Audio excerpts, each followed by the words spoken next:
Hello everyone, this is Dr. Sunita. I am a certified coach, a professional tarot reader and a spiritual healer. Wanted to thank Neetu ji. I must say she's very hardworking, very energetic, very lively, very cooperating, and I am really enjoying my journey with her. And I will be sharing some guidance on tarot. You know, when you do any live reading, it is very important to understand that what you are actually going through. Tarot से generally हमें सारे ही aspects के बारे में हमेशा पता लगता है। आप कुछ भी जानना चाहें, पास्ट लाइफ, प्रेजेंट, फ्यूचर, आप कुछ भी जानना चाहें आप बिल्कुल जान सकते हैं, लेकिन उस चीज़ को अगर आप समझ कर आगे बढ़ेंगे तो वो आपके लिए काफ़ी बेनिफिशियल होगा। सो टैरो से जनरली हम लोग जब भी कुछ पूछना चाहते हैं तो हम लोग, बहुत सारे लोग होते हैं जो रीडिंग करवाते हैं, बहुत सारे क्लाइंट्स हैं जो हमेशा यस या नो ही जानना चाहते हैं। कभी भी आप टैरो को कंसल्ट करें तो उसमें स्कोप होना चाहिए कि tarot should be considered as a tool for guidance, और जितना आप टैरो की गाइडेंस को पॉजिटिवली लेंगे उतना आप ये देखेंगे कि आपको बहुत ही बेनिफिट मिलेगा, आप खुद भी पॉजिटिव होंगे, the things will change in a very positive form in your life and you will get a lot of different ways and solutions to work on a particular aspect. हम लोग generally tarot reading जो करते हैं वो career की भी करते हैं, हेल्थ की करते हैं, लव और रिलेशनशिप की रीडिंग बहुत लोग कराते हैं, करियर और फाइनेंसेस की रीडिंग है जो काफ़ी लोग पसंद करते हैं। अगर आप YouTube चैनल देखें, हमारे YouTube चैनल पे डेली टैरो के नाम से हमारा चैनल है, उस पर आपको मंथली रीडिंग्स मिलेंगी। हम लोग साइंस के हिसाब से ईयरली रीडिंग्स भी करते हैं। जनरली ये जो रीडिंग्स होती हैं हम जनरल पब्लिक के लिए करते हैं, for everybody, but you pick up from tarot what resonates with you. और कभी भी आप टैरो रीडिंग लें, कहीं से भी लें, आप उस पर यस या नो की जगह आप उसमें एक्सपैंड करने की कोशिश करें। आप ये देखें कि आप कितना सीख सकते हैं टैरो से। तो जब भी आप कहीं पे भी टैरो अपना करवाना चाहें करवा सकते हैं। टैरो बेसिकली एक डेक होता है, करीबन 2 से 3 हज़ार डेक हैं, और टैरो में डेक में हमेशा 78 कार्ड्स ही होते हैं। उस पे मेजर आर्केना होता है और माइनर आर्केना होता है। मेजर आर्केना कार्ड्स हमेशा वो होते हैं जो आपकी जिंदगी के बहुत ही प्रोमिनेंट इवेंट्स को, प्रोमिनेंट इश्यूज को हाईलाइट करते हैं। तो हम जब रीडिंग करते हैं तो उसमें ज़रूर हम अपने क्लाइंट्स को शेयर करते हैं कि उनकी लाइफ में कौन से मेजर इवेंट्स आ रहे हैं, कौन से स्मॉल इवेंट्स आ रहे हैं। और जो माइनर आर्केना होता है टैरो डेक में हमारे पास, उससे आपकी लाइफ की छोटी छोटी चीज़ें जो इम्पोर्टेंट होती हैं वो आती हैं। तो धीरे धीरे मैं आपकी लाइव रीडिंग भी करती जाऊंगी। लाइव रीडिंग जब हम किसी की करते हैं तो साथ में आपकी रेमेडीज भी निकलती हैं, साथ में आपके लिए सॉल्यूशंस भी निकलते हैं जो कि सब लोगों के लिए यूनिक होते हैं। ज़रूरी नहीं है कि हम लोग 2 लोगों की रीडिंग करें या 3 लोगों की रीडिंग करें तो उनके रेमेडीज सेम आए। हमेशा रेमेडीज यूनिक होती हैं, रेमेडीज डिफरेंट निकलती हैं, एंड जितना आप टैरो में बिलीव करेंगे उतना वो रेमेडीज आपको बहुत ज़्यादा हेल्प करती है। तो कमेंट सेक्शन में जो लोग रीडिंग करवाना चाह रहे हैं, अभी लाइव क्वेश्चन, हम एक एक क्वेश्चन पिक करेंगे। I would request you to mention your complete name and I would also request you to mention your date of birth and your question. आप एक साथ जो भी टाइप करना चाहें वो बिल्कुल कर सकते हैं, और आप एक ही बॉक्स में जो भी मेंशन करना चाहें करें। So we will do the reading for you. और बीच बीच में हम ये भी देखेंगे कि हम आपको टैरो से रिलेटेड गाइडेंस भी दे सकें। इससे पहले कि कुछ हमारे पास कमेंट्स आए अपनी रीडिंग के लिए, थोड़ा सा मैं जनरल आपको बताना चाहूँगी कुछ कॉमन रेमेडीज जो आप अपने नेचुरल वे में कर सकते हैं। जैसे कि जो लोग हैं करियर और फाइनेंसेस पे फोकस करना चाह रहे हैं अपना, वो कोशिश करें कि वेडनेसडे को, या कॉमन सॉल्यूशन प्लीज नोट कर लीजिए कि वेडनेसडे को वो लोग जरूर गणेश जी की पूजा जरूर करें। गणेश जी की आप जितनी पूजा करेंगे वेडनेसडे को, उससे आपको मैक्सिमम करियर और फाइनेंसेस में हमेशा आपको हेल्प मिलेगी। ये कुछ जेनरिक सॉल्यूशंस हैं जो ओवरऑल किसी भी साइन के लोगों से, आपका कोई भी डेट ऑफ बर्थ हो, आपका कोई भी बर्थ मंथ हो, आपको जरूर बेनिफिट देगा। वेडनेसडे को आप कर सकते हैं करियर और फाइनेंसेस के लिए। और जिन लोगों के कामों में बहुत रुकावट आती है, आपको लगता है कि आपके काम बनने वाले हैं और वो बन नहीं रहे हैं, तो उनके लिए भी आप क्या कर सकते हैं, सैटरडे को शनि के आप जरूर कोई ना कोई उपाय कर सकते हैं। Shani is the sign of Saturn, life में जब आपको खुद रियलाइज होगा कि आप जैसे जैसे आगे बढ़ रहे हैं, धीरे धीरे काम बन रहा है, और फिर अगर वो अटक भी रहा है, काम ना होना और काम अटक रहा है, तो आप रियलाइज करें। और ये उपाय ऐसा है कि कोई भी सन साइन करे, कोई भी डेट ऑफ बर्थ के लोग करें, उनको ये जरूर सूट करता है। शनिवार को कुछ भी आप डोनेट कर सकते हैं। देखिए, quantity does not matter, price of any product does not matter, what matters is your heart, what matters is your true feeling to do a particular remedy। तो आप ये कोशिश करें कि अगर आप शनिवार को कोई भी उपाय कर रहे हैं तो काली चीज आप कोई भी डोनेट कर सकते हैं। जो भी आपका मन हो, जितना भी आपका बजट हो, आप रेगुलर करें। कोई भी रेमेडी आपको कोई भी बताए, चाहे टैरो से आप गाइडेंस लें, चाहे कहीं और से आप गाइडेंस लें, आप ये पाएंगे कि कोई भी रेमेडी अगर आप फॉलो करेंगे रेगुलरली, देखिए कोई भी रेमेडी 1, 2, 3 बार करने से कभी नहीं आती। एटलीस्ट उस रेमेडी को आप 7 टाइम्स, 11 टाइम्स या 21 टाइम्स जरूर रिपीट करें। अगर कोई रेमेडी सैटरडे के लिए बताई जा रही है तो आप 7 सैटरडेज करें, 11 सैटरडेज करें, 21 सैटरडेज करें। और अगर कोई रेमेडी वेडनेसडे की, जैसे मैंने इससे पहला की आपको बताई, आपके करियर और फाइनेंसेस के लिए, तो वो रेमेडी भी आप 7 वेडनेसडे कर सकते हैं, 11 वेडनेसडेज कर सकते हैं, या 21 वेडनेसडे आप बिल्कुल कर सकते हैं। अब थोड़ी सी बात हम कर लेते हैं न्यूमरोलॉजी पर भी। न्यूमरोलॉजी में भी जब हम टैरो रीडिंग करते हैं तो न्यूमरोलॉजी को भी हम उसमें मिक्स जरूर करते हैं। इनिशियली हम न्यूमरोलॉजी में डेट ऑफ बर्थ भी कंसिडर करते हैं। डेट ऑफ बर्थ, जिस डेट को आपका बर्थ हुआ है, जैसे 14th को या 21st को या 5 को, उस डेट को भी हम प्रेफर करते हैं। और हम एक लाइफ पाथ नंबर भी निकालते हैं। लाइफ पाथ नंबर आपकी नॉलेज के लिए मैं शेयर करना चाहूंगी, आपकी डेट ऑफ बर्थ का टोटल होता है, जिसमें हम डेट, मंथ और ईयर, कंप्लीट ईयर को लेते हैं। और ये हम इसलिए लेते हैं कि आपके कार्ड्स के साथ साथ आपकी अपनी एनर्जीज, आपके डेट की और कंप्लीट डेट ऑफ बर्थ की हमें क्या सजेशन देना चाह रही है। And basically I am an intuitive reader, तो मैं अपनी इंट्यूशन के बेसिस पे काफी वर्कआउट करती हूँ।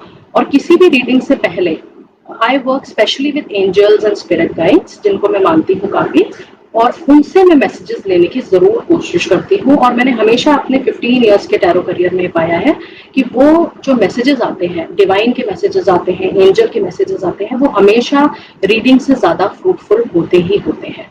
तो जब हम रीडिंग करते हैं, न्यूमरोलॉजी भी उसमें मिक्स करते हैं, जिससे हमें डेट ऑफ बर्थ, आपकी कंप्लीट डेट के बारे में भी पता लगता है।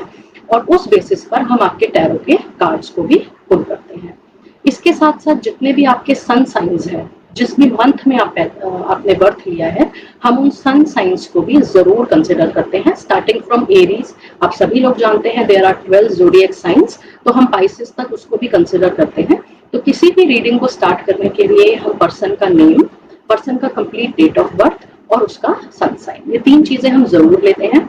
और इसी के साथ हम आपका डेट ऑफ बर्थ भी जरूर लेते हैं। जनरली जब हम डेट ऑफ बर्थ कंसिडर करते हैं तो ये ध्यान रखिएगा कि कहीं से भी आप कुछ भी रीडिंग्स लें, सूर्य के उदय होने के बाद और सूर्य अस्त से पहले का जो टाइम होता है वो उस पर्टिकुलर डेट पे काफी इम्पैक्ट करता है। तो इसलिए हम वो वाला टाइम जरूर कंसिडर करते हैं। और ऑरा हम जरूर करते हैं। जब भी कोई हमारे पास रीडिंग के लिए आता है या जब हम किसी की भी रीडिंग करते हैं तो उसके ऑरा की एनर्जीज हम जरूर चेक करते हैं। हम उसके चक्रा की एनर्जीज जरूर चेक करते हैं। और अगर कहीं पे हमें जरूरत पड़ती है तो हम चक्रा हीलिंग भी करते हैं, हम ऑरा हीलिंग भी करते हैं और हम स्पिरिचुअल हीलिंग भी करते हैं। ये तो ऑरा की और स्पिरिचुअल और चक्रा की बात होगी। लेकिन अगर किसी को जॉब में प्रॉब्लम है, किसी के बिजनेस ग्रोथ में प्रॉब्लम है, the deals are not getting materialised, projects are not getting open, तो हम करियर और फाइनेंसेस की भी स्पिरिचुअल हीलिंग करते हैं। That is known as angelic healing, जो कि मैं स्पेसिफिकली बहुत ही लिमिटेड लोगों के लिए करती हूँ, जो लोग टैरो में बिलीव करते हैं और उसके बाद जो लोग स्पिरिचुअल हीलिंग कराना चाहते हैं उनके लिए हम करियर और फाइनेंसेस की रीडिंग जरूर करते हैं और हीलिंग करते हैं। और जो लोग रिलेशनशिप्स, आजकल आप देख ही रहे हैं कि relationships is a very prominent topic which is very important in all our life।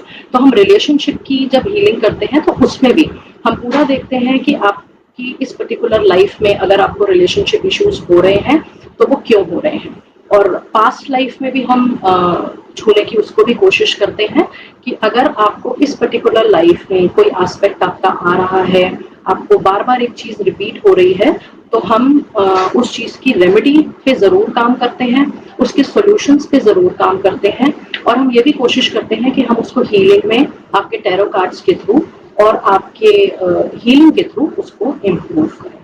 तो रिलेशनशिप के लिए मैं एक रेमेडी आपको जरूर बताना चाहूंगी जो कि बहुत ही जनरल है। ये आप नोट भी करना चाहें अगर तो कर सकते हैं। जनरली जिससे भी आप अपनी रिलेशनशिप फैमिली में इम्प्रूव करना चाहते हैं, अपने स्पाउस से करना चाहते हैं, अपने फैमिली के किसी और मेंबर से करना चाहते हैं, तो ये भी एक बहुत ही जनरल रेमेडी है जो आप लोग कोई भी बिना ज़ोडिएक साइन, बिना डेट ऑफ बर्थ के, बहुत स्पेसिफिक नहीं है, it's a very general remedy.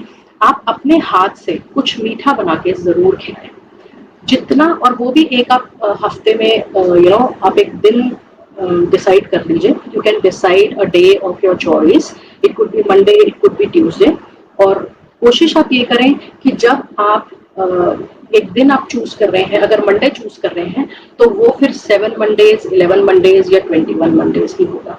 कुछ मीठा बनाएं, और जब आप वो मीठा बनाएं जिससे आप चाहते हैं कि आपके रिलेशनशिप अच्छे हो जाए, तो उस मीठे को बनाते हुए आप उसमें अपने भाव डाल दें।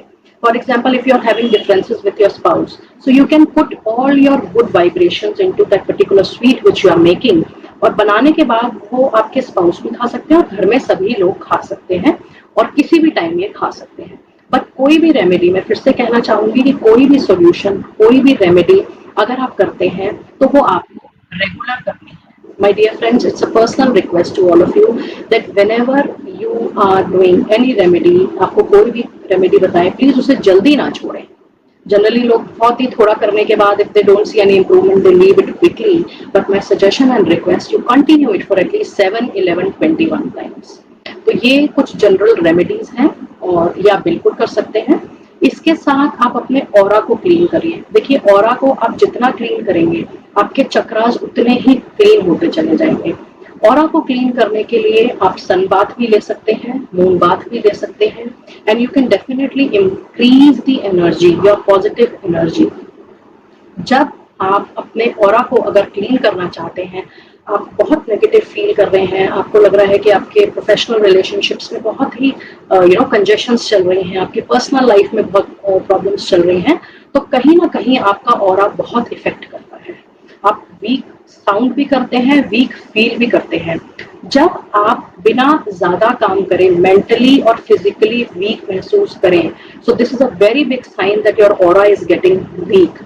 So my dear friends, what you can do while you are feeling this, that your body, your mind is feeling very heavy, very weak, you can do your own aura healing.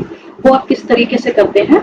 Morning में जब सन बिल्कुल sunrise होता है, करीबन जैसे 5:30, 6 बजे, आजकल तो थोड़ी गर्मी ही है तो 5:30, 6 बजे के बीच में होता है, या तो आप मॉर्निंग में 6-6:30 अपने घर के किसी ऐसे लोकेशन पर बैठे जहां आपको डायरेक्ट सनलाइट आ रही है। सनलाइट बहुत स्ट्रॉन्ग ना हो, बिल्कुल उसमें कोई प्रॉब्लम नहीं है, और बहुत ज्यादा सनलाइट में बैठने के लिए आपको जरूरत भी नहीं है, उससे you will get tanning of your body, that is not required. जैसे आपको लगे कि 6-6:30 तक भी आप कंफर्टेबल हैं, 7 o'clock तक भी कंफर्टेबल हैं, आपके घर के, आपके टेरेस पर कोई एक ऐसा स्पॉट है जहां पर सनलाइट आ रही है, you quietly sit under that sunlight over a mat. आप 15-20 minutes उस sunlight के नीचे रहिए and imagine that the light is going completely on your body. आप पूरी कोशिश करिए कि वो लाइट आपकी पूरे बॉडी को टच करे, and please do not do this in a very hurry mood or hasty mood. आप उसको कोशिश करें कि 10 से 15 मिनट आप उस सनलाइट को लेने की कोशिश करें, और आप इमेजिन करें कि सनलाइट आपके बॉडी से, हेड से पास होके it is reaching to all your body parts, from top to bottom, to every part of your hands, arms and legs, और धीरे धीरे वो सनलाइट आपके फीट से मदर अर्थ में जा रही है। इस एक्टिविटी को अगर आप कुछ दिन कंटिन्यू करेंगे तो आप पाएंगे कि आपके ऑरा में बहुत ही क्लैरिटी है। जितनी आपकी ऑरा में क्लैरिटी होगी, इससे सबसे पहला सिग्नल तो आपको तभी पता लग जाएगा जब आप 4, 5, 6 दिनों में अननेचुरल एनर्जी को फील करेंगे। My dear friends, sun is the source of energy. आप ये देखिए, sun one of the most important planet है। अर्थ क्यों सन पे इतना डिपेंडेंट है? क्योंकि सन में जितनी एनर्जी है वो किसी और प्लैनेट में बहुत मुश्किल से है। उसमें जो हीट, एनर्जी और पैशन है वो हमें बहुत यूजफुल रहती है, हमारे लिए हमें बहुत काम आती है।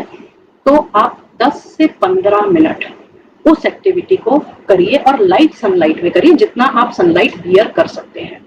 इस रेमेडी को अगर आप कुछ दिन फील करेंगे तो आप ये पाएंगे कि जितने आपके ऑरा में नेगेटिविटी थी या आप वीकनेस फील कर रहे थे वो आपकी कंप्लीट ड्रेन ऑफ हो जाएगी। एंड जितना आपका ऑरा क्लीन होगा उतनी ही बेटर अपॉर्चुनिटीज आपके ऑरा को टच करेंगी और उतने ही बेटर रिलेशनशिप आपको टच करेंगे। जब आप ऑरा को क्लीन कर रहे हैं तो थोड़े बहुत चक्रा अपने आप थोड़े बहुत क्लीन होते चले जाते हैं, अदरवाइज चक्रा के लिए आपको अलग से हीलिंग करनी ही पड़ती है, वो आप खुद भी कर सकते हैं या किसी से करवा सकते हैं।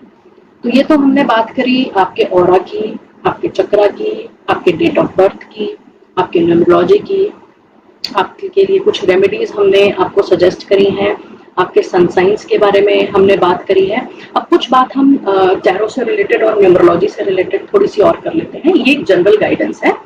For example, people born on number 1, अब जब हम उनके टैरो कार्ड की रीडिंग करते हैं और उनका बर्थ डेट जो होता है फर्स्ट होता है, तो हम उन कैरेक्टरिस्टिक्स को भी बिल्कुल पकड़ते हैं। जैसे कि 1 number is a leadership number, तो हम उनकी क्वालिटीज को भी जरूर पढ़ते हैं। जो लोग डे 2 पे, जिनका डेट ऑफ बर्थ 2 है, उनके लिए ये इंपॉर्टेंट बात है कि उनको डिसीजन लेने में they always feel little they take time in deciding upon the decision. तो उनको, चाहे अगर आपके बच्चे हैं इस डेट ऑफ बर्थ के या आपकी फैमिली में आपके स्पाउस हैं, उनको थोड़ा सा टाइम लगता है हमेशा कि थोड़ा डिसीजन लेने में उनको टाइम लगता है। तो अगर टैरो कार्ड्स आपके गाइडेंस के लिए जो भी आ रहे हो, इसमें हम न्यूमरोलॉजी को जरूर मिक्स करते हैं और इसमें ये भी हम देखते हैं कि आपके जो कार्ड्स आ रहे हैं वो हमें मेजर इंसिडेंट्स की तरफ लेके जा रहे हैं या हमें वो माइनर इंसिडेंट्स की तरफ लेके जा रहे हैं, और उस हिसाब से हम आपको लाइव रीडिंग जरूर देते हैं। और नंबर 3 जो होता है, इट्स अ लकी नंबर। जब भी आप नंबर 3 की बात करें या जो भी बॉर्न है नंबर 3 पे, दे आर क्वाइट फ्रेंडली। और जो लोग नंबर 3 पर बॉर्न होते हैं उसी तरीके से हमारे टैरो कार्ड्स भी हैं। जो कार्ड्स जितने भी 3 नंबर के होते हैं वो जनरली ये शो करते हैं कि आप जितने पार्टनरशिप करेंगे, जितनी कोलैबोरेशंस करेंगे, आपके काम उतने ही सक्सेसफुल होंगे। नंबर 4 के लिए मैं जरूर कहना चाहूंगी कि टैरो में नंबर 4, किसी भी तरीके का नंबर 4 टैरो में बहुत ही स्टेबल नंबर होता है और बहुत ही स्टेबल कार्ड होता है।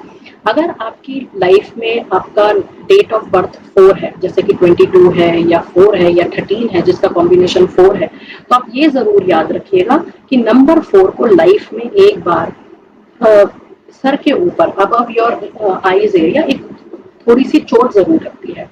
तो you have to be very very careful whenever you are going out, whenever you are going anywhere, you have to take special care of your head. Number 5 के जो लोग होते हैं वो जनरली अपने डिसीजंस में बहुत स्ट्रांग होते हैं। जब भी वो कोई डिसीजन लेते हैं दे आर प्रैक्टिकल, और वो थोड़ा सा उसी बेसिस पे आगे बढ़ने की ट्रेडिशनल वे में कोशिश करते हैं। और जो ये नंबर्स हैं माय डियर फ्रेंड्स, जब भी आप टैरो लर्न करते हैं, जैसा कि हम टैरो सिखाते भी हैं, बेसिक भी सिखाते हैं, और जो लोग प्रोफेशनल टैरो रीडिंग खुद प्रैक्टिस करना चाहते हैं, जनरली हम प्रोफेशनल टैरो रीडिंग उन्हीं को सिखाते हैं, और एंजलिक हीलिंग हम बहुत लिमिटेड लोगों को भी सिखाते हैं। तो जब भी आप टैरो करेंगे तो टैरो के जितने भी कार्ड्स हैं वो इस नंबर्स के साथ आप जरूर एसोसिएट करेंगे।